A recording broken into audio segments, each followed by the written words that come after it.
Assalamualaikum warahmatullahi wabarakatuh. Pada pertemuan kali ini kita akan belajar tema 5 subtema 1 tentang komponen peta. Sebelum kita mulai belajar, persiapkan alat tulis, buku tulis beserta pulpena 5B. Nah, setelah itu mari kita membaca doa sebelum belajar. Bismillahirrahmanirrahim. Raditu billahi rabba wa bil islami dina wa bi Muhammadin nabiyya wa rasula. Rabbi zidni ilma warzuqni fahma. Amin. Pada tema sebelumnya, kita sudah pernah mempelajari materi tentang letak geografis Indonesia, di mana kita dapat melihat letak geografis Indonesia itu pada peta. Masih ingat tidak apa itu letak geografis? Letak geografis adalah letak suatu negara atau wilayah berdasarkan kenyataannya di permukaan bumi. Sedangkan peta adalah gambaran seluruh atau sebagian permukaan bumi pada sebuah bidang datar dengan skala tertentu.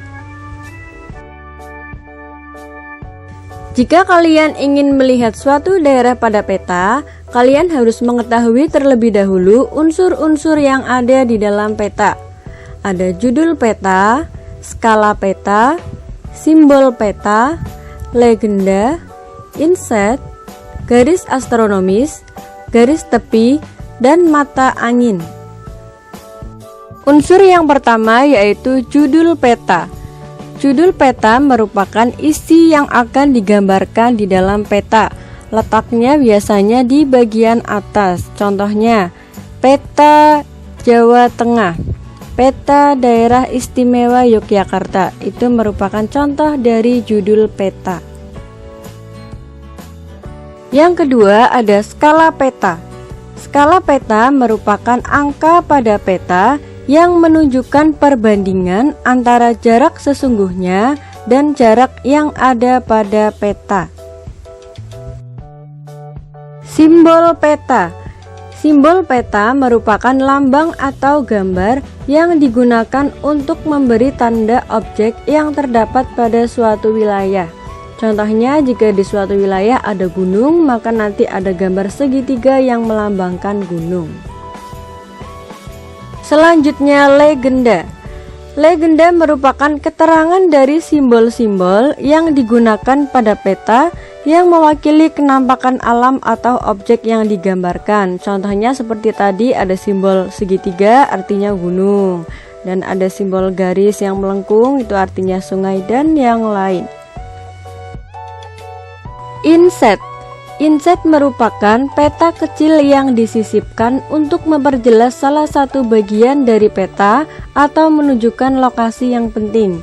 Contohnya ketika ada lembaran yang menunjukkan bahwa itu adalah peta Daerah Istimewa Yogyakarta, maka biasanya ada peta kecil di bagian bawah yang menunjukkan bahwa Yogyakarta merupakan bagian dari daerah yang lebih luas, yaitu Jawa Tengah.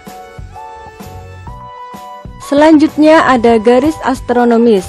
Masih ingat ya di materi sebelumnya, garis astronomis adalah garis khayal di permukaan bumi yang terdiri dari garis lintang dan garis bujur. Mata angin. Mata angin merupakan simbol arah mata angin pada peta yang berfungsi sebagai petunjuk arah mata angin. Jadi dari mata angin ini kita bisa tahu sebelah utara yang mana, selatan mana, timur mana, barat yang mana. Nah, agar kalian lebih jelas tentang unsur-unsur peta, di sini Ustazah beri contoh peta Daerah Istimewa Yogyakarta. Judul peta adalah ini yang terletak di bagian paling atas. Yang tulisan peta Daerah Istimewa Yogyakarta itu merupakan judul peta. Kemudian skala peta ada di sebelah sini. Tertulis ada skala 1/430.000, itu merupakan skala peta. Yang ketiga ada simbol peta, itu yang Ustazah tunjuk adalah contoh dari simbol peta yaitu batas wilayah. Yang ada titik-titik merah itu batas wilayah. Simbol peta sebenarnya banyak. Ada simbol peta bisa pelabuhan, ada bisa sungai, ada bisa ibu kota, dan lain-lain. Kemudian yang keempat ada legenda. Itu isinya adalah simbol-simbol dan artinya. Kemudian ada inset. Inset itu tadi seperti yang sudah dijelaskan, peta kecil untuk memperjelas dari peta yang besar ini. Jadi bisa ditunjukkan kalau Yogyakarta ada di sebelah bawahnya Jawa Tengah, bagian bawah Jawa Tengah.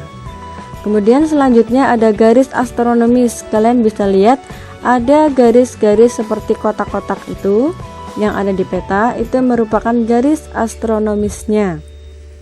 Dan yang selanjutnya ada garis tepi, merupakan garis tepi dari peta. Dan yang selanjutnya ada mata angin. Bisa kita lihat ada simbol mata angin, ada arah utara, selatan, timur, barat, dan lain-lain. Jadi biar kalian lebih jelas, silahkan diperhatikan dengan baik. Ada 8 unsur yang ada pada peta. Ini merupakan unsur-unsur yang penting dan harus kalian hafalkan pengertian dan letak-letaknya di mana. Di dalam sebuah peta pasti ada kenampakan alam. Contohnya ada samudra, sungai, danau, rawa, gunung, dataran rendah, dan dataran tinggi. Nanti masing-masing kenampakan alam ini akan Ustazah perlihatkan simbol-simbolnya. Nah, ini adalah contoh beberapa kenampakan alam beserta simbol-simbolnya. Yang pertama simbol dari sungai. Yang kedua simbol dari gunung. Yang warnanya hitam artinya gunung yang sudah tidak aktif, sedangkan yang warnanya merah adalah gunung yang masih aktif. Yang ketiga simbol dari danau. Yang keempat simbol dari rawa. Kemudian ada simbol jalan raya, ada simbol jalan desa, beda ya bentuknya. Kemudian ada simbol dari rel kereta api, ada simbol dari kota kecil, simbol dari kota administratif, ada simbol dari ibu kota provinsi, simbol dari bandara, dan simbol dari pelabuhan. Nah, untuk semua simbol yang ada di sini silahkan diperhatikan dan dihafalkan. Kalau kalian mau tahu simbol-simbol yang lain, silahkan bisa kalian lihat di buku pena 5B halaman 88, atau kalian juga bisa mencari di Google, nanti masih banyak simbol yang lainnya. Alhamdulillah, pembelajaran hari ini tentang komponen peta sudah selesai. Ustazah harap kalian bisa memahami semua materinya dengan baik. Sebelum kita menutup pembelajaran, mari kita membaca doa kafaratul majelis.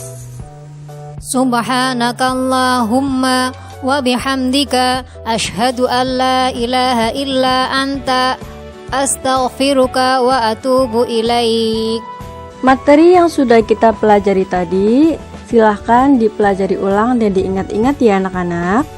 Untuk pertemuan selanjutnya kita akan mempelajari lebih dalam lagi tentang kenampakan alam yang ada di sekitar kita. Oleh karena itu, tetap semangat belajar dan jangan lupa istiqomahkan pembiasaan amal yauminya. Selamat belajar ya. Wassalamualaikum warahmatullahi wabarakatuh.